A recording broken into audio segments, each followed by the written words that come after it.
السلام عليكم ورحمة الله وبركاته. طلاب الأعزاء، طلاب الصف الرابع، أهلا وسهلا ومرحبا بكم. يتجدد اللقاء مع درس جديد من دروس مادة التربية الإسلامية في مجال الآداب والأخلاق الإسلامية. استمع وأجيب. بينما يشاهد حمد وجاسم التلفاز دق جرس الباب، فطلبت الأم منهما فتح الباب واستقبال الضيوف. أسرع حمد في تنفيذ طلب الأم، بينما استمر جاسم في مشاهدة التلفاز. ما رأيك في تصرف كل من حمد وجاسم؟ أحسنتم، بارك الله فيكم. تصرف حمد بر وطاعة للوالدين، أما تصرف جاسم عقوق للوالدين. طلاب الأعزاء، هيا بنا لكي نتعرف على عنوان درس اليوم، وهو فضل بر الوالدين. هيا بنا لكي نتعرف على أهداف درس اليوم. الهدف الأول أن نعرف مفهوم بر الوالدين وفضلهما. الهدف الثاني أن يضرب أمثلة لبر الصحابة بوالديهم. طلاب الأعزاء، هيا بنا لكي نتعرف على الهدف الأول، وهو أن نعرف مفهوم بر الوالدين وفضلهما. طلاب الأعزاء، ما هو بر الوالدين؟ أحسنتم، بارك الله فيكم. بر الوالدين هو طاعتهما والإحسان إليهما بالحب والاحترام. بر الوالدين هو طاعتهما والإحسان إليهما بالحب والاحترام. ما هو الفضل الذي يعود على الإنسان بسبب بره لوالديه؟ أحسنتم، بارك الله فيكم.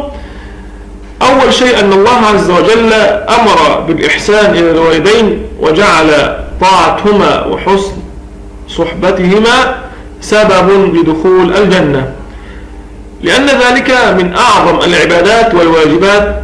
فقد جعله الله تعالى في المرتبة الثانية، فقال تعالى: وقضى ربك ألا تعبدوا إلا إياه وبالوالدين إحسانا.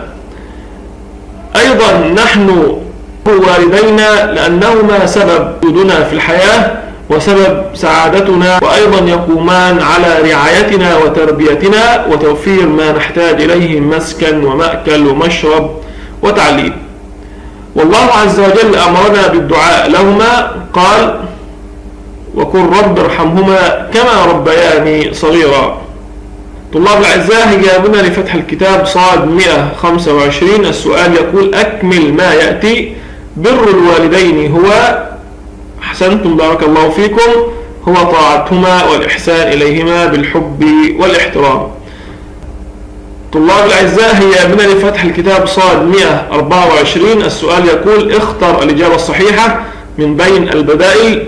بر الوالدين معناه ونقاط والإحسان إليهما: عصيانهما أو طاعتهما أو إغضابهما. أحسنتم، بارك الله فيكم. طاعتهما هما سبب وجودنا في الحياة. الوالدان الطعام والشراب، طبيب والمستشفى. أحسنتم، بارك الله فيكم. الوالدان. تعرف على الهدف الثاني، هو أن يضرب أمثلة لبر الصحابة بوالديهم. بر الصحابة بوالديهم: كان الصحابة من أكثر الناس برا بالوالدين.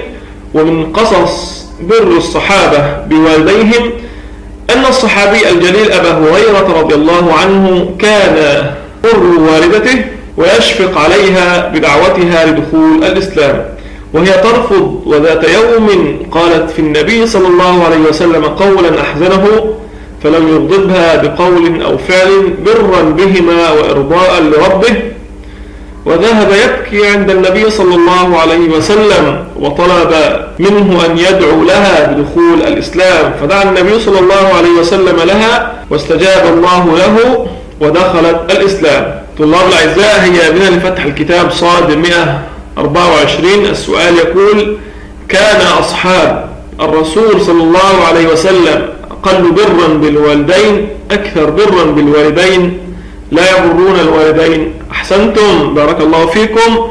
أكثر برا بالوالدين. وفي الختام أسأل الله عز وجل لكم الفهم والتوفيق والنجاح والسداد. والسلام عليكم ورحمة الله وبركاته.